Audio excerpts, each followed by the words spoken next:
Hello, Kyle from Off-Road Consulting, and today we're going to talk about my rear-mounted winch on my Thumper Fab bumper.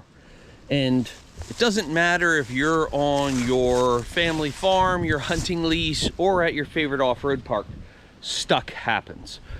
So you can be caught off guard on the simplest little thing like this log. So I'm stuck here, tires are spinning.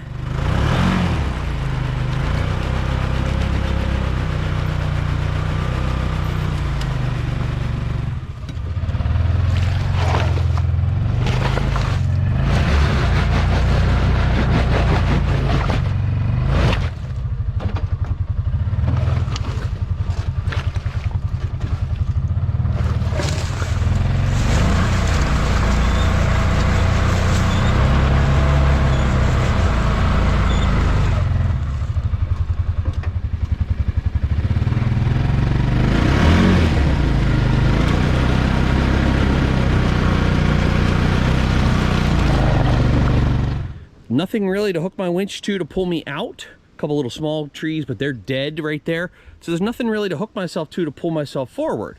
But nice tree right here behind me. Great spot to use my rear mounted winch.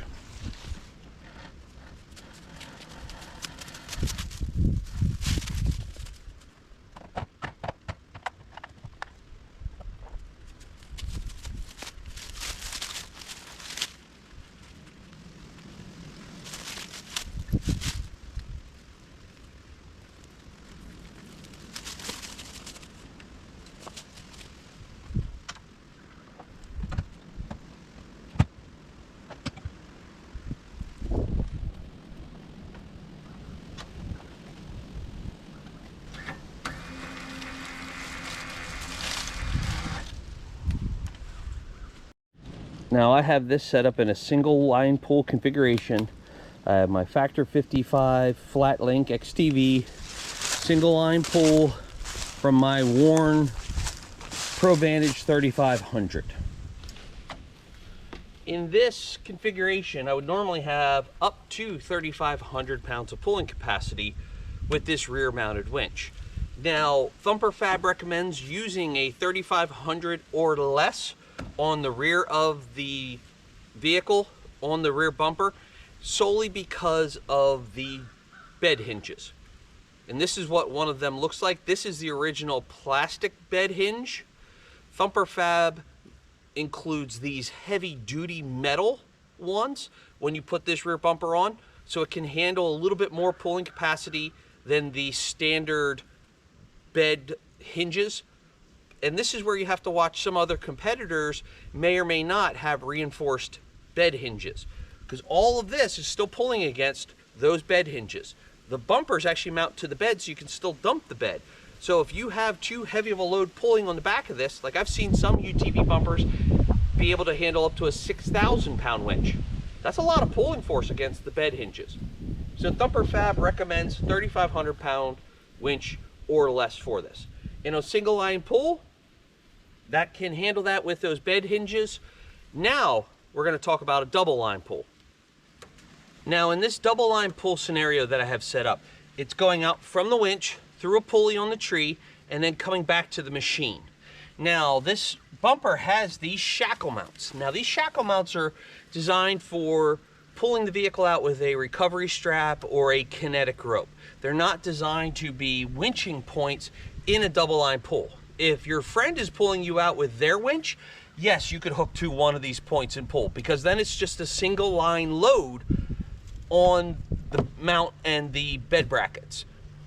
You don't want to take the 3,500 pound winch out through a pulley and back, because you could have up to 7,000 pounds of pulling force. That's a lot of pulling force against those bed mounts and those bed hinges. And that's just the way the manufacturer designed the machine. So the better setup for this is use a 3,500 pound or less winch out through a pulley and back down to the receiver hitch underneath the machine. That will distribute the load between the upper part of the frame and the bed hinges and the lower part of the frame and the tow hitch. So you don't have as many compounded forces on these connections. It all comes down to the strength of the bed hinges and the bed attachment points, but you have to have it put on that way because of the tilt bed. So 3,500 pound or less winch mounted up in a double line pull like this, to pull from two separate spots to distribute that load. If you had a 6,000 pound winch, you could have up to 12,000 pounds of pulling force in a double line pull, and that's just a lot of force on a small machine.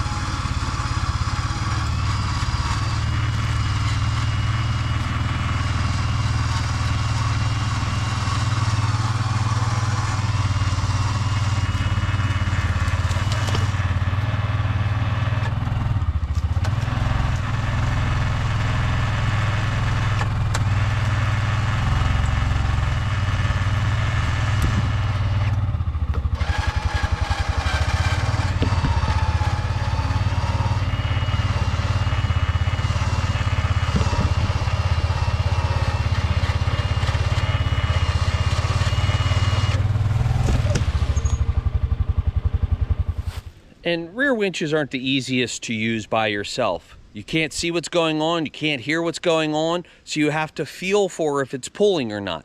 And it's not anything that's really fast, so it takes a little bit of adjustment to feel what's going on, to not drive too much in road over your winch line and to not stall out the winch. But not being able to see it back there makes it a little difficult.